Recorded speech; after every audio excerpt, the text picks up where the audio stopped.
I want to welcome all of the participants to this latest installment in a series of ongoing conversations that we have hosted between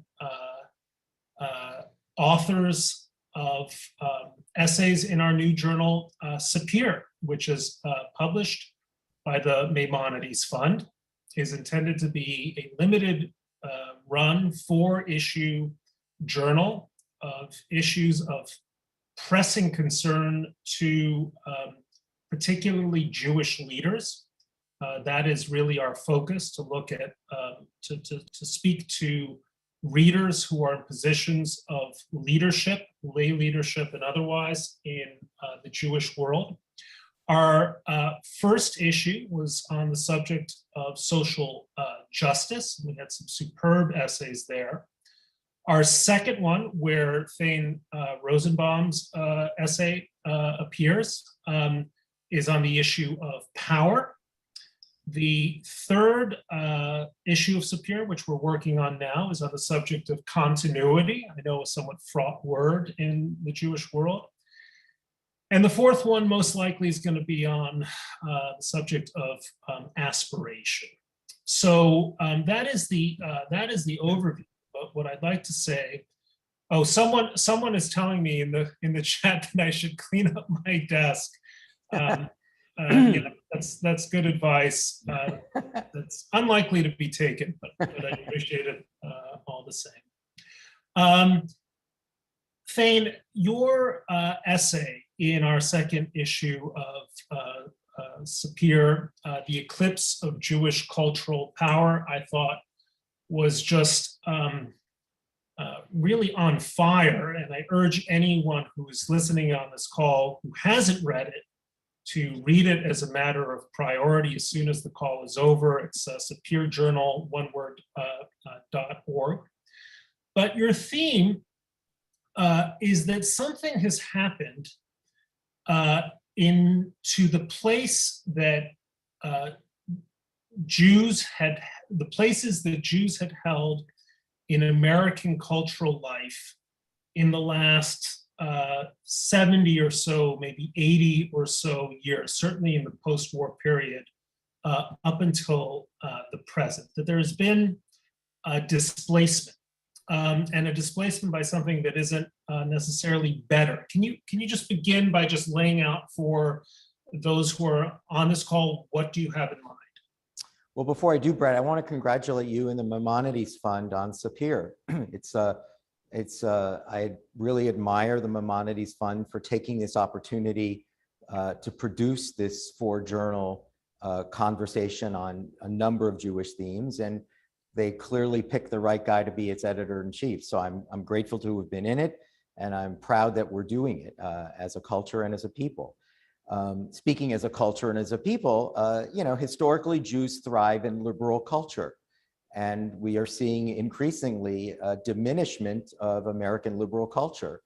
And because of that, we're seeing much more of an absence of the Jewish sensibility that helped create and define what became American culture.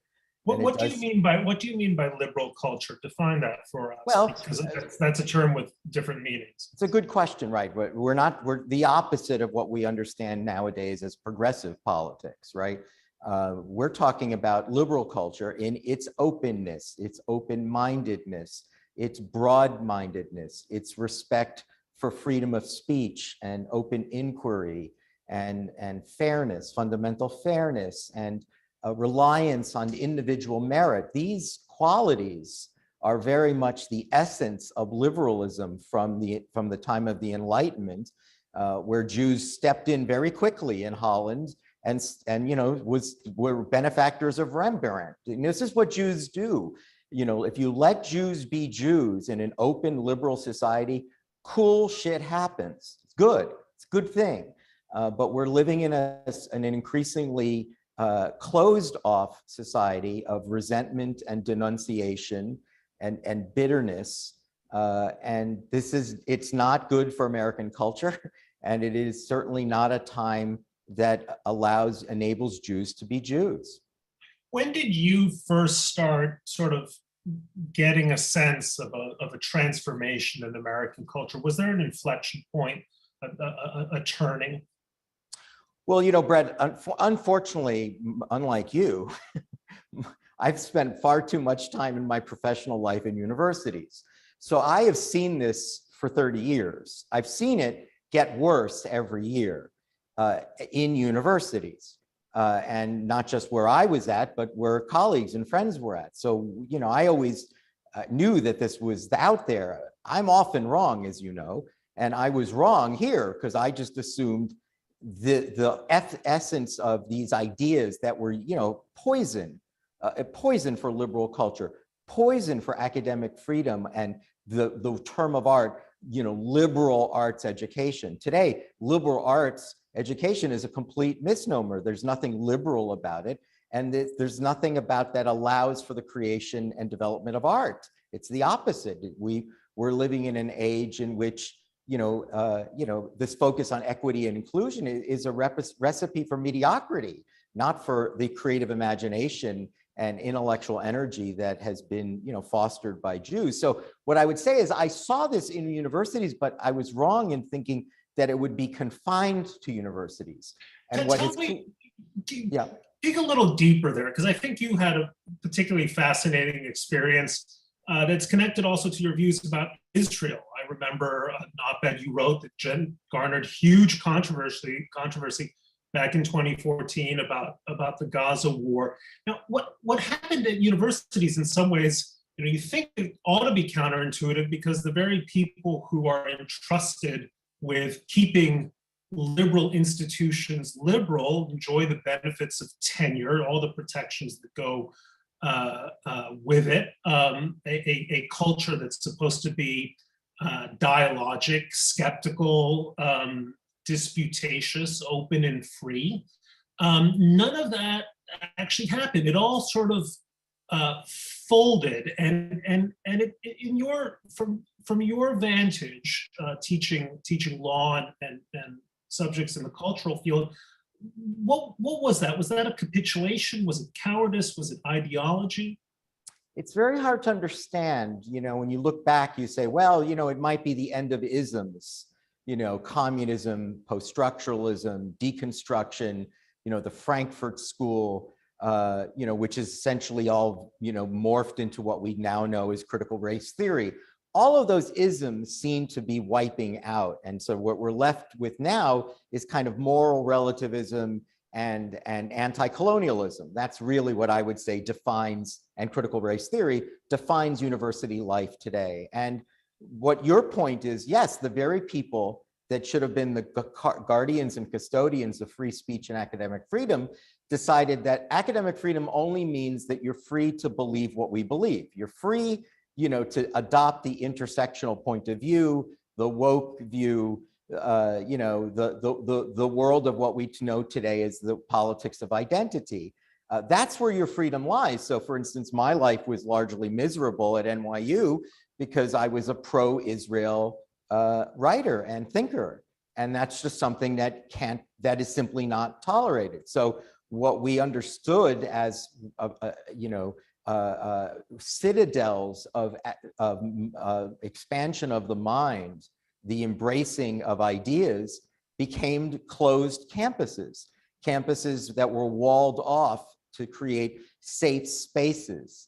Ideas suddenly were considered endangering, right? We use these words, your employer, the New York Times, used the same word. Sorry, I'm bringing this up, not you, but your employer, the New York Times, raised the same question when its employees, who in my mind should have all been fired, instead just dictated what happened to the opinion page of the New York Times. To me, that was the low point. I would say, to me, what a heartache it was for someone with my age and my disposition to see what happened at the Times in connection with the Tom Cotton op-ed. But one of the words that was used by the employees that insisted that the New York Times disavow the essay was that the essay somehow endangered the lives of some of the junior editors and writers of the Times. That to me is a very familiar line. It's laughable, but it's the line that you hear in universities. If the opinion is something we disagree with, it endangers people of color. It endangers progressive thinkers. And so that's what we saw on campuses: microaggressions, right? Safe spaces, white privilege, things that were unimaginable at Oberlin. And I tell people this, they think I'm out of my mind. They say, well, you were at NYU. I said, no, I was at NYU.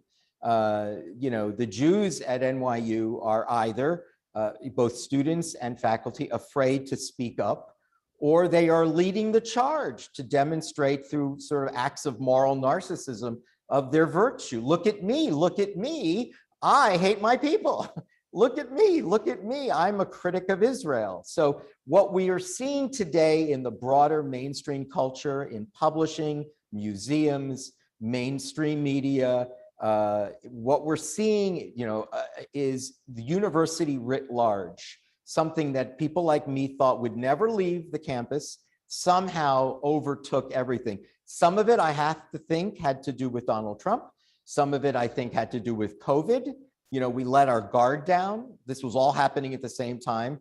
And we cannot underestimate the death of George Floyd and how that galvanized a movement, Black Lives Matter, which really adopted many of the terms of art that we see, in the woke world on university campuses. Yeah, I mean, the term of art is cry bullies, which is to say people who affect to have been mortally insulted, or who claim that their lives have been put at risk for the sake of relentless moral bullying of people with whom they disagree, activated and turbocharged by the tools of social media, which can turn what at first seems like a fringe opinion into something like a digital mob.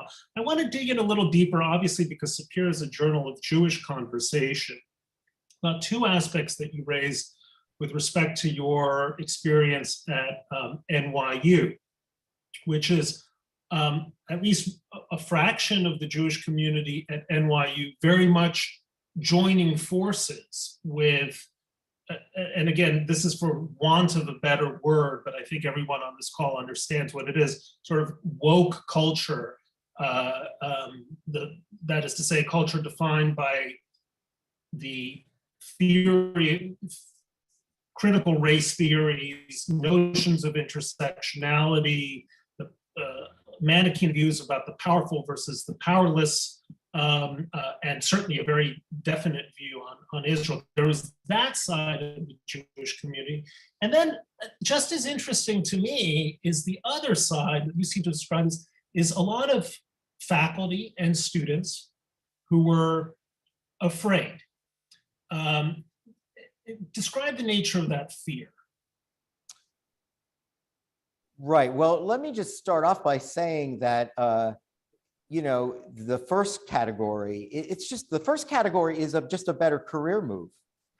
It's just a way better career move. If you're a writer or an intellectual or academic, you will do better in media and on campuses if you're anti-Zionist. You'll do better.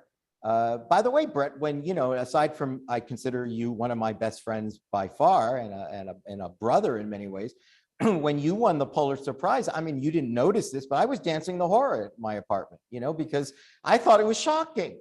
I thought in this culture, someone like Bret Stephens for opinion writing could actually win a Pulitzer Prize. I thought it was one of the really, deviations from what we otherwise saw. It's much. My critics thought it was shocking too. Yeah, I know, but I just think I know from my own experience, it's better to be Peter Beinart than to be Thane Rosenbaum. It's better to be Roger Cohen than to be. It's better to be anybody than me. I've known this. So one of it is just it's a better career move. The other really is fear. People put their heads down and just work and keep their mouth shut, because if you don't walk into a faculty lounge and say Israel is the greatest human rights violator in the history of the planet, worse than the Huns, worse than the Nazis, worse than everyone, you don't get fruit cup. It's done. You don't get fruit cup. You will be a target. And I used to joke about this all the time at NYU. You know, there's that very famous photograph of Jackie Robinson with Pee Wee Reese, with his arm around him, a Southern man from, you know, a deep South who was the shortstop for the Brooklyn Dodgers, who just to send the message to the crowd, he's my guy. There was no Pee Wee Reese at NYU. Nobody put their arm around me. Nobody. No Jew, no Gentile, nobody. They're just not going to do it. And I think it's because it's a bad career move. And I do think there is a large segment of the Jewish community that it's not clear to me that they understand what it means to be Jewish, you know, or they just don't want to be that, that they simply believe that there's much more virtue in holding. I mean, you and I had this years ago with Tony Kushner, right? I mean, we were. Oh, I remember that. Yeah. We were shocked, you know. I mean, Tony Kushner, you would think, you know, would say, you know, a gay playwright who's Jewish from the deep South, you would say that his sense of what it means to be Jewish and to be liberal would mean to be supportive of Israel. That's just simply not true. Public intellectuals, most of them that are Jewish, either believe in their heart or believe, again, cynically, that it's a better career move. I think in Tony's case, he believes in his heart that it's a Jewish obligation to point out Jewish failure, that's very important to point out when Jews fail. And as Tony would probably say, it's not my job to point out the failure of other people. It's my job to point out the failure of my own people. It's a tikkun olam vision of the world, which has, in my mind, ruined Jewish American thinking, because it really starts with this premise, which is that Jewish life begins and ends with social activism on behalf of other people, not me and not us.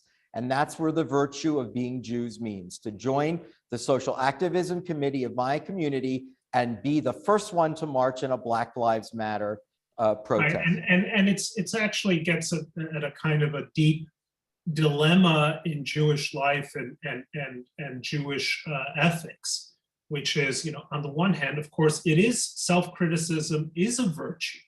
Self-criticism is, in fact, probably one of the great assets of Jewish culture, right? That kind of quality of introspection, which makes you wiser as a human being and often leads you to, you know, decencies that might not emerge where self-criticism is not a part of the culture. On the other hand, self-criticism can become self-laceration. It can become self-hatred. It can become a sort of a type of proud self-hatred where the extent to which you have lacerated yourself becomes a perverse proof of your virtuousness.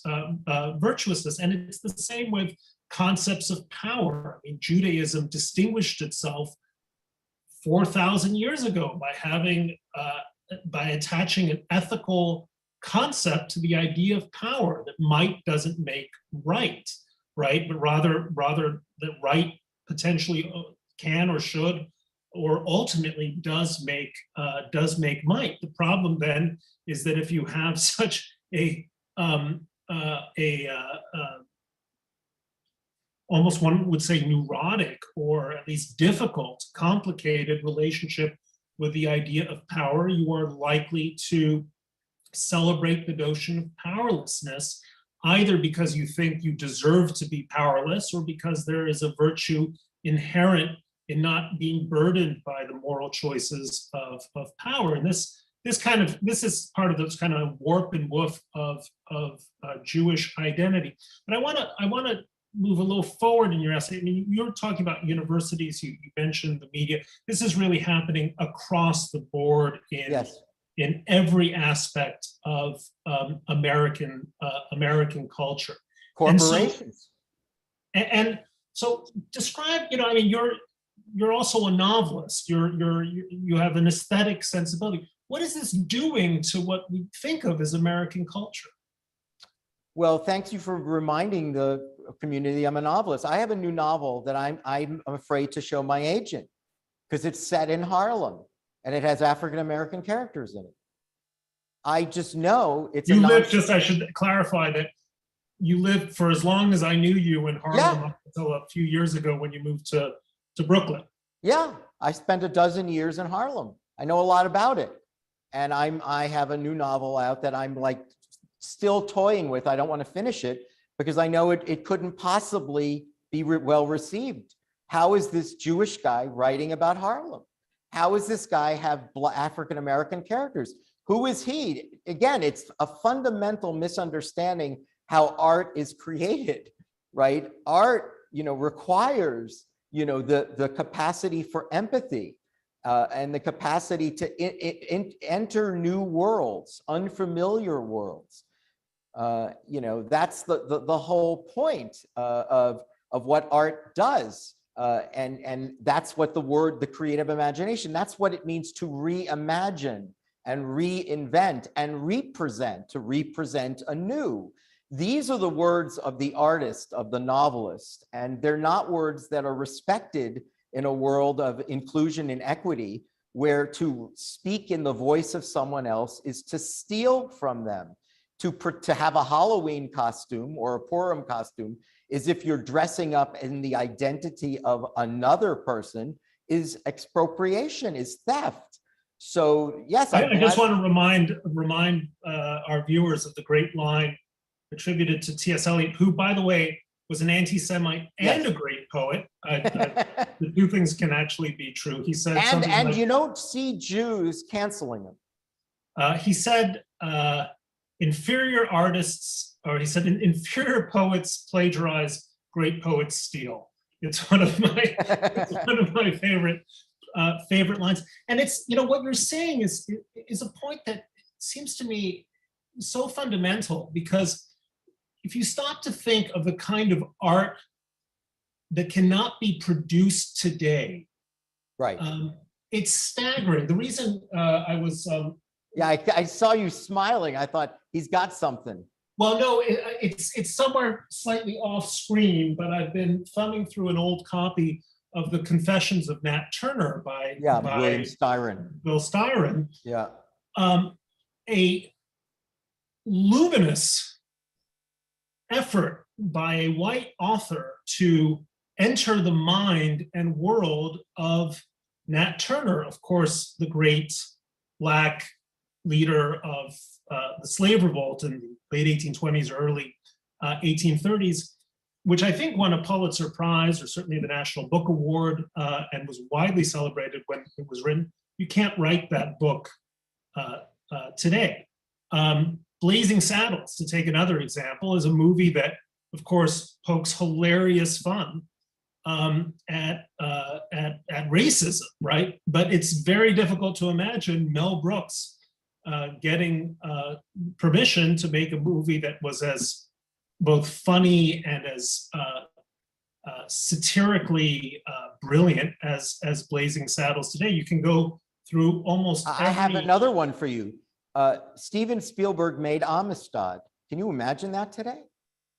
That a Jewish guy from Arizona would have the chutzpah to make a movie about the Middle Passage, a slave ship that came to the United States that resulted in a Supreme Court case argued by John Quincy Adams. The audacity of a Jew from Arizona making that kind of a movie, I can't imagine that. So yes, the worldliness and range of artists are severely diminished. And again, what I would say is, and this kind of thinking, what I would say twisted, anti-imaginative thinking is not Jewish. It's not Jewish to cancel. It's not Jewish to banish and exile people that you disagree with. Except your in-laws. Except yes, exactly. Yeah, I mean, it's just not, it's just what you see today, which is so popular, is the term of art, he's got to go. He's got to go. The Talmud is one endless disagreement. That's what it is. It's one ongoing disagreement. It's what Jews do. But today, people get disinvited from Shabbat dinners, from uttering an opinion that people didn't like. And as you know, on social media, a career can be ruined very easily. I remember very well, I hope it's okay that I remind the audience, when you went to the New York Times, that was a pretty big move for a Pulitzer Prize winning columnist to go to the New York Times. It's a big move for the Times. It was a big move for you. And you chose your first column to write about climate change, in which you pointed out something you'd said before, that you're not a denier, but a skeptic.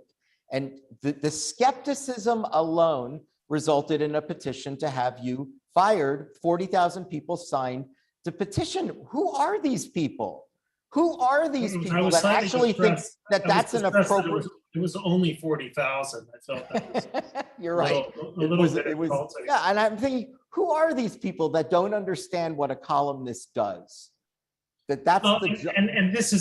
gets to the heart of it, which is, what exactly is an education, whether it's taking place at a university or through the pages of a great newspaper or through the publications of an important publishing house.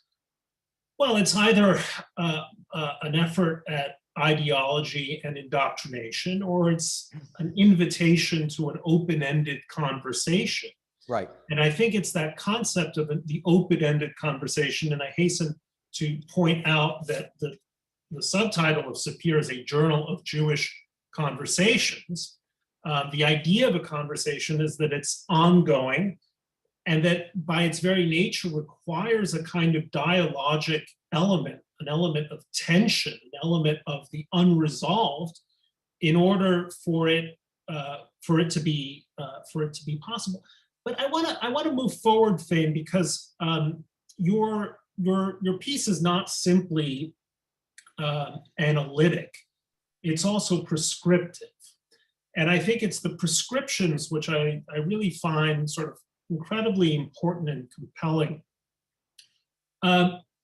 There are all these institutions that American Jews, I think, used to feel like, we were very much a part of, if not at the heart of it, then certainly players in it, whether it was the movies, publishing, awards, the large newspapers, and so on. And it's not that Jews as Jews have been pushed out of these places, right? But what's been pushed out is a kind of a Jewish spirit, a Jewish sensibility. The gadfly spirit, the contrarian spirit is less and less welcome in many of these institutions. Well, the brainy, self-deprecating, witty, capable of criticism, irreverent, ironic, right? Think about what Jewish humor looks like, and look about how humorless the culture now is. Anyway, continue on. Sorry. So this kind of presents a dilemma, I think, in terms of the American Jewish response to these cultural changes, which is, on the one hand, you can join up, either join as a fully paid up participant in a new culture of censoriousness, repressiveness, and a kind of enforced mediocrity. You can join up in order to try to transform some of these existing institutions.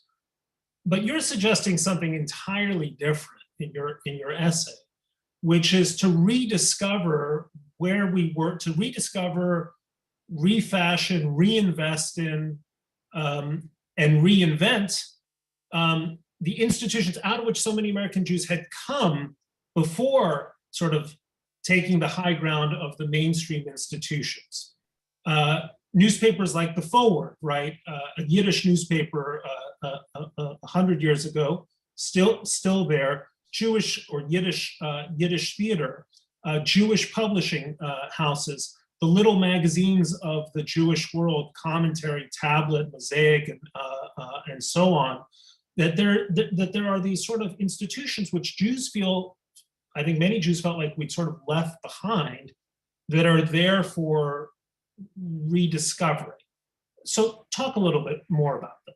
Well, again, there is a Jewish cultural world that has always existed, that is vibrant and brainy and irreverent and witty. I mean, a year ago, when I made the move from NYU to Touro, I doubled down. I left for this reason. I said I had never seen the Jewish world in this chaos globally, with this level of chaos and peril. And I decided I was all in. I was putting all my chips in with Jewish culture.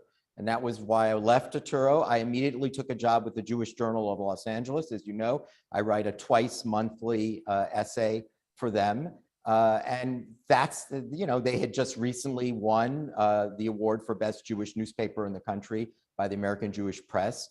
These places, these publishing houses, these newspapers, these theaters, playwrights, Jewish novels, Jewish fiction, Jewish films, this is out there. And this is something that Jews should be reclaiming, because these places still have the Jewish sensibility and live and die by the liberal impulse and the life of the mind, what Jews always thrived in. And if you really are mad at CNN or the New York Times or whatever it is that you're mad at, then you should be reading the Jewish Journal. You should be writing a check to these places. That's why I started out today by congratulating you and the Maimonides Fund. For a guy like me who cares about Jewish culture, art, and ideas, who believes that magazines still matter and the words on paper or on digital words matter, the Maimonides Fund demonstrated, you know what, here's something we can do. We can bring Bret Stephens in and create an A-team of writers to extend and expand a conversation about Jews in this present moment of time. It's there. And if Jews really feel that there is a culture worth preserving, this is what they should be doing. This is what they should be reading. This is what they should be inspired by. They should be recommending to their friends. This is what they should be discussing in Shabbat dinners. Because what I'm hoping, Bret, is that the woke world will someday end. This dystopian world will once again flower in the kind of culture that we admired and lived through. And, you and I I'm much older than you, but, grew up in a time where, in the 1950s, 1960s, 1970s, Jewish intellectuals were cool, and they were ubiquitous. They were everywhere. They were my heroes. And somehow this has been lost. And if it can be reclaimed, believe me, if liberalism returns, Jews will be the ones that reclaim it. Jews will be the ones, just like they did with, Irving Berlin and Stephen Sondheim and the Gershwin brothers and Lenny Bruce, and as you said, Mel Brooks and the Epsteins and Norman Podhoretz, in all of these different categories of, even Jewish, even fashion. My favorite anecdote in the book is, Levi Strauss jeans and Ralph Lauren, whose name was really Lipschitz, the preppy look. These are Jews. Let Jews be Jews and watch what happens around the world. And I just think that the only way this is going to happen is if there's something that remains at the end of the madness of the woke world. And the only thing that will remain is if Jews hold tight, expand the size of the choir. People say, you write for the Jewish Journal. Isn't that merely preaching to the choir? I always say the same thing. The choir's not big enough. I'm sorry. We need a much bigger choir than this. I will keep preaching until I'm satisfied that enough Jews are lined up in this choir and are engaged in the struggle that we're in, the struggle for the life of the mind and the creative imagination. So yes, I think that these things can be reclaimed through an existing culture that is out there and available for consumers. Yeah, I think a lot about what is going to bring woke culture to an end. These things actually always do end. Right. The terror ended in France when a fellow named Maximilien Robespierre ended up being the victim of the very instrument that he had made such use of. And there was some of this, I think, although I'm not old enough to remember it, in the 1960s. The university did end up sort of finding its balance once again, although only after a fair amount of damage had been done. I had a thought on this, actually. I don't want to go on too long about it. Just last weekend, when I went to Louis C.K.'s big comeback show at Madison Square Garden. And I think few people better epitomize the spirit of Jewish humor, like him or not, like his personal behavior or not, there's something deeply Jewish about everything Louis C.K. does. What struck me was the appetite. I mean, the place was jammed. People were screaming, Louis, Louis, Louis. And woke, the kryptonite of woke culture is humor. It can't take a joke. That's really the problem with woke culture. And what will, I think, eventually undo woke culture is its susceptibility, not to sort of thundering moral denunciation. It's most susceptible to sly, irreverent, and ever more confident sense of humor. So if that's, I don't know how much of a consolation that is, but I think that it's going to be the South Parks of the world that find their way to kind of undoing it. But in the meantime, I think you're absolutely right. I think particularly Jews are going to have to invest heavily in a totally alternative ecosystem of culture in every sense, from books to music to humor to educational life, academic life, and so on, until somehow that alternative culture winds up becoming the dominant culture. And whether that's 5 or 50 years, I don't know.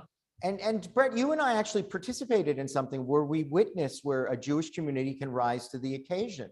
And you may remember this. It was something you and I did together when we were at the 92nd Street Y with Ayan Hirsi Ali, who had a few years earlier been disinvited, again, same stuff, disinvited to speak at Brandeis, the school named for Louis Brandeis, disinvited Ayan Hirsi Ali. And you and I were in conversation with her at the 92nd Street Y. It was a folks.org event. And I don't know if you remember this, when she came out on stage, you and I had to step away because she received a 15-minute standing ovation. They recognize we Jews don't disinvite speakers.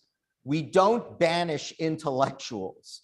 And we are here in New York. It reminded me when you gave the Louis C.K., it reminded me of that. I felt that audience that night wouldn't stop applauding because we were saying, we are Jews, and what Brandeis did to prevent you from getting an advanced degree and stop you from speaking because students and faculty complained is fundamentally not Jewish. And we're going to welcome you here to New York as Jews would welcome broad-minded thinkers, intellectuals, and human rights advocates. It's a very good reminder. I'm going to try to give our audience time to get their questions in.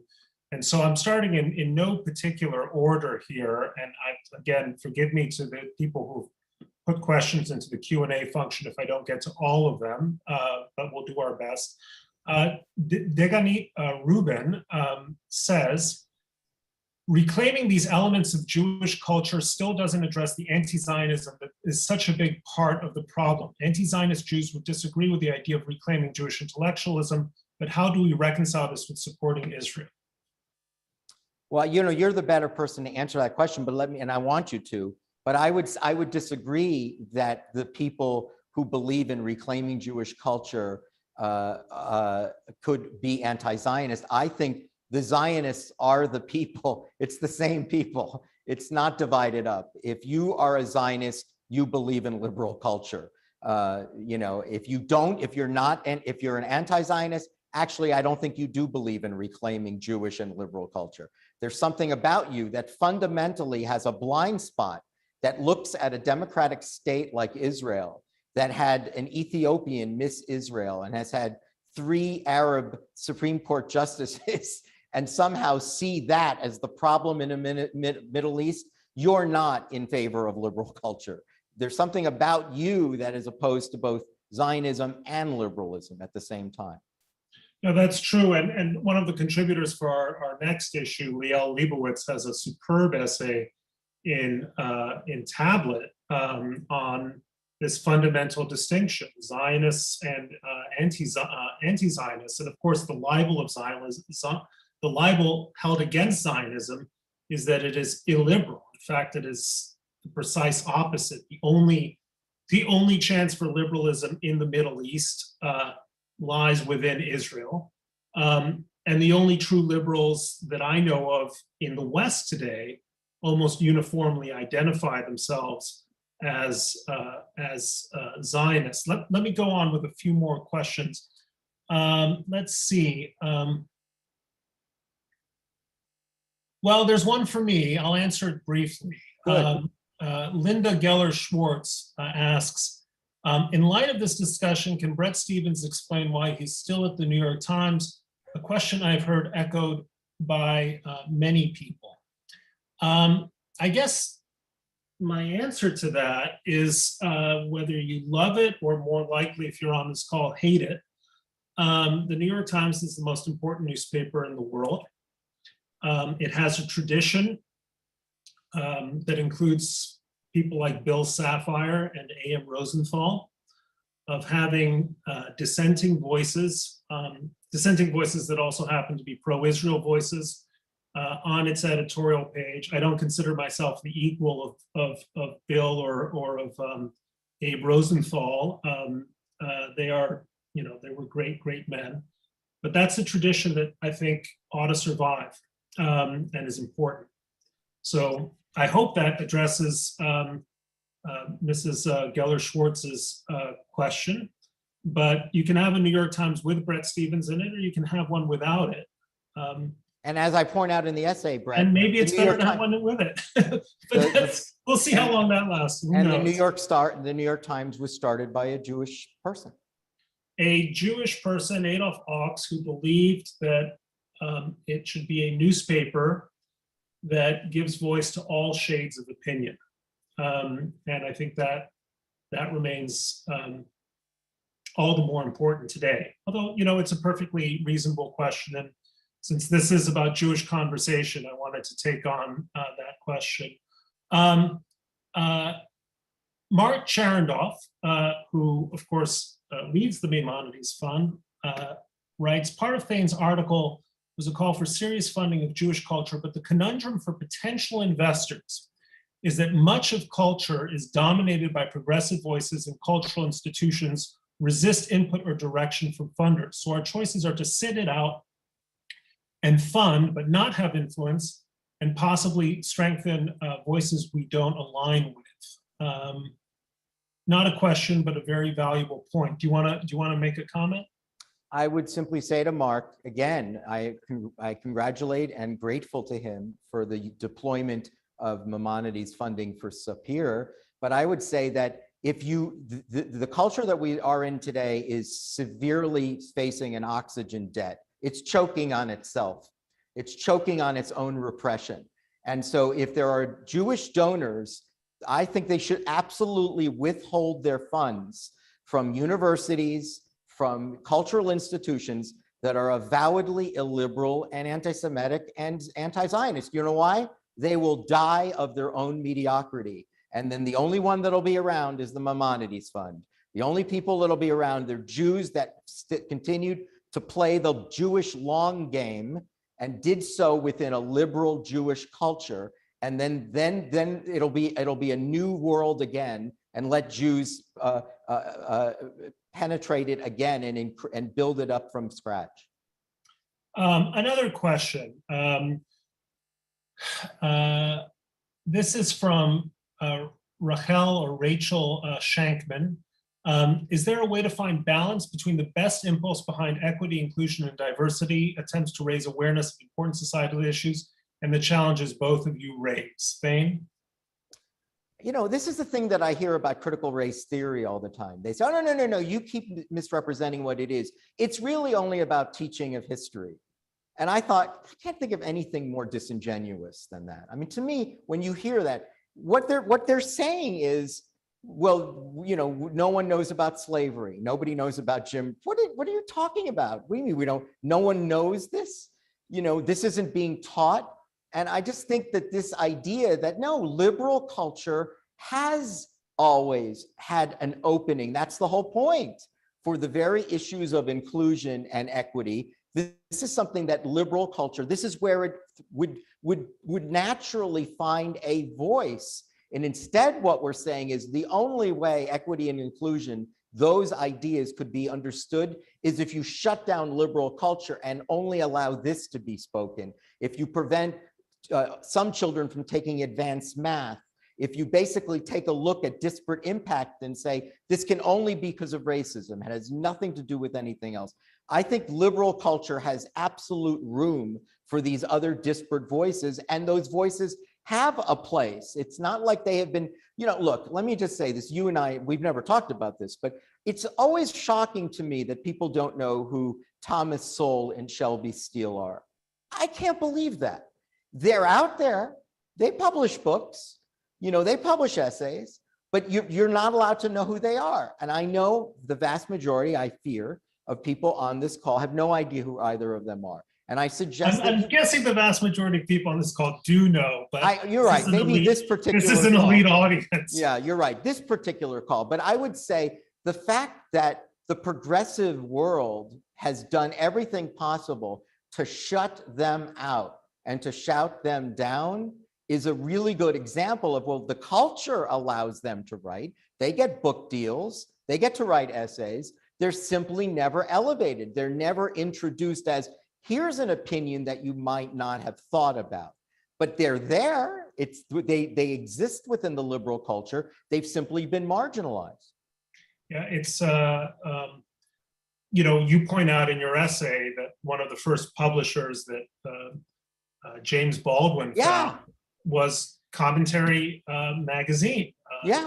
That culture of the New York Jewish intellectuals was a hugely capacious culture that was not only eager, it was hungry to find voices from outside of, never mind outside of the Jewish world, but outside of the white dominant WASP American culture of its days. It had this incredible breadth of mind. So the suggestion that somehow it wasn't until the year 2015 that American school children heard of slavery, Jim Crow discrimination is bizarre, to say the least. Let me go on to some more questions. By the way, let me just answer this since that question was aimed at both of us. Diversity, of course, is important, and we should want to have academic communities, publishing communities that are constantly reaching out for a broad variety of voices. And equity is important in the sense that there's no question that people don't start at the same starting life in life, and we have to be absolutely attentive to that fact.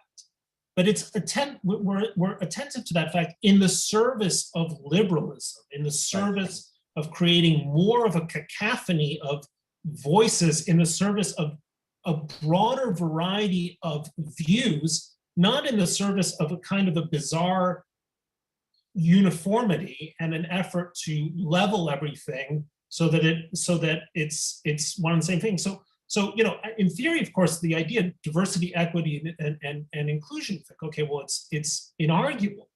The problem is it's a little bit like, communism in the service of the brotherhood of man. Sounds like a great idea. How are we putting this into practice? Let me look at some of these other questions. Daniel Schulman, just briefly, Thane is wearing a microphone. That's what's at the corner of his mouth, just so you know. Maybe not. Thank you for that. Okay, sorry. I thought it was one of those microphones that you have. Thank you. This is a very Jewish conversation, and the people are critiquing the background as well as the foreground.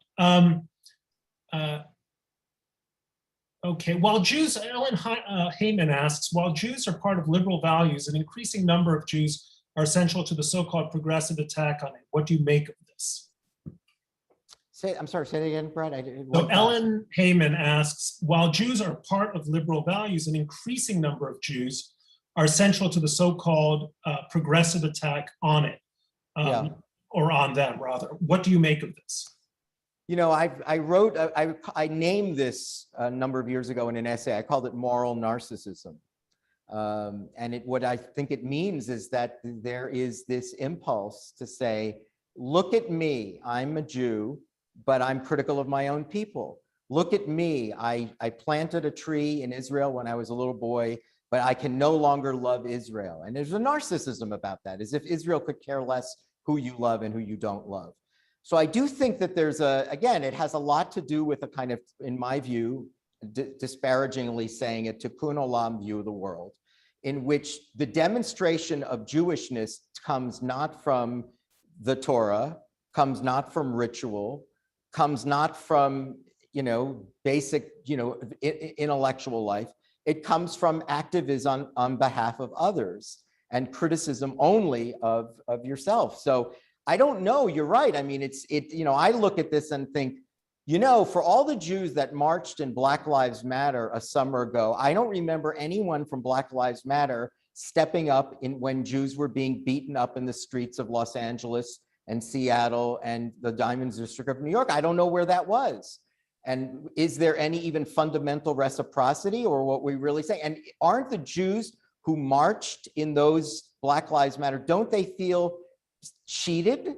Don't they feel, or do they think that no one really in good conscience should ever care if Jews are being beaten in the street? I've always been amazed at how, I think I say this in the essay, how quick we are to write checks, to other organizations, but we wouldn't cross a street, to join a pro-Israel march. If a rabbi was beaten up across the street, people would not react in the same level of rage as they do about Donald Trump.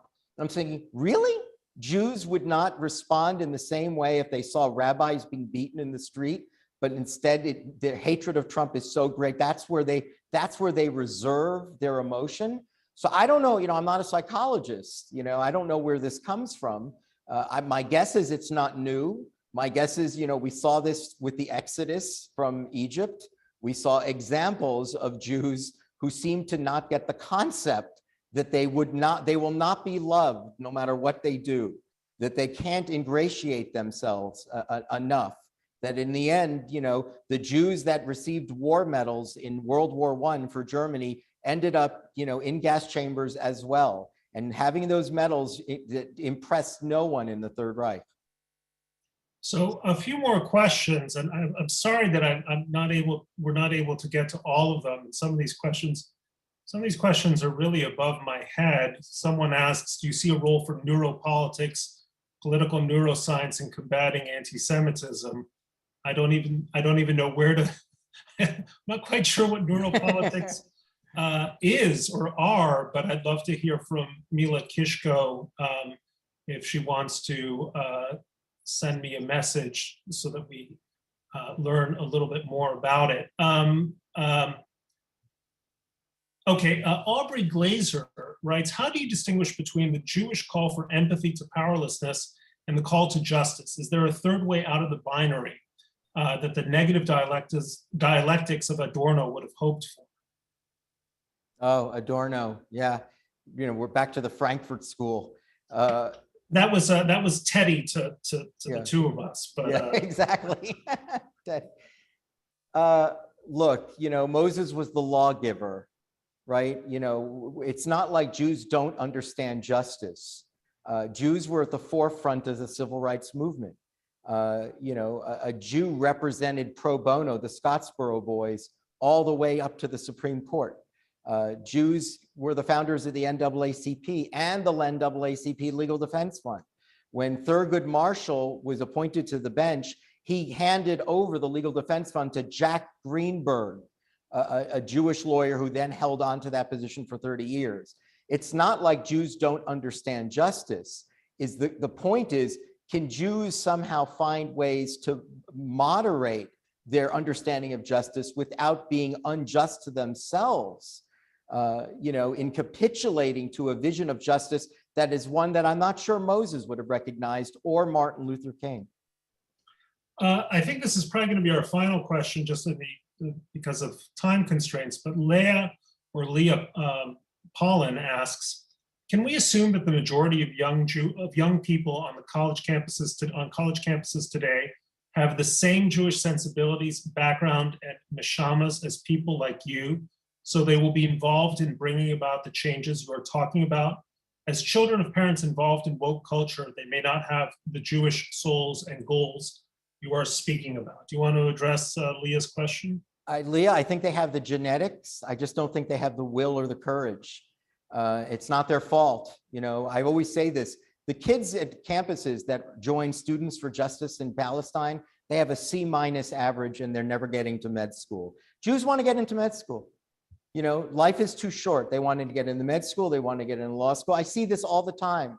You know, Jewish kids don't want to fight that fight. I don't want my own kids to fight that fight, right? I want my kids to, you know, to get the most out of college they could get. And the reality is that the kids screaming in the faces of Jews, the kids that are shouting down speakers on campus, they can't even see a B+ if their life depends on it. That's why they're in college. They're there for mischief, bitterness, and anger and rage. They're not there to get into med school. The problem is their Jews still have the same raw material.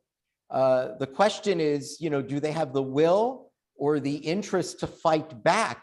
And I myself am not sure whether it's worth it to them, because it is such an overwhelming ethos built by, you know, the faculty and students that have this anti-Semitic, anti-Zionist bent. What I wrote in Sapir was to say, can we at least accept that we can inherit what's left?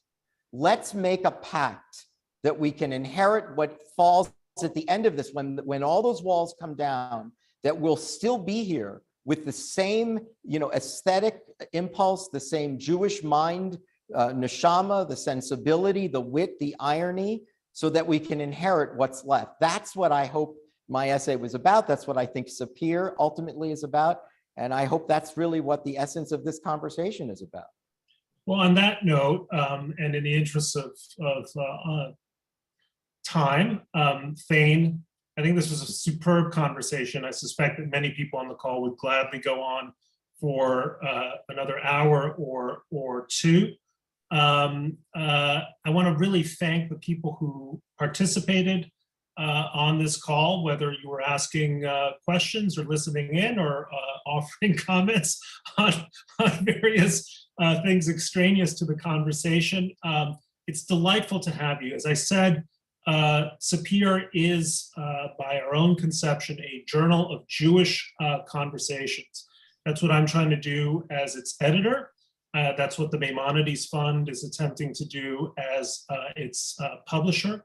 Thane's essay, you can find it for free at sapirjournal.org. It's a revelatory, punch in the gut, brilliant piece of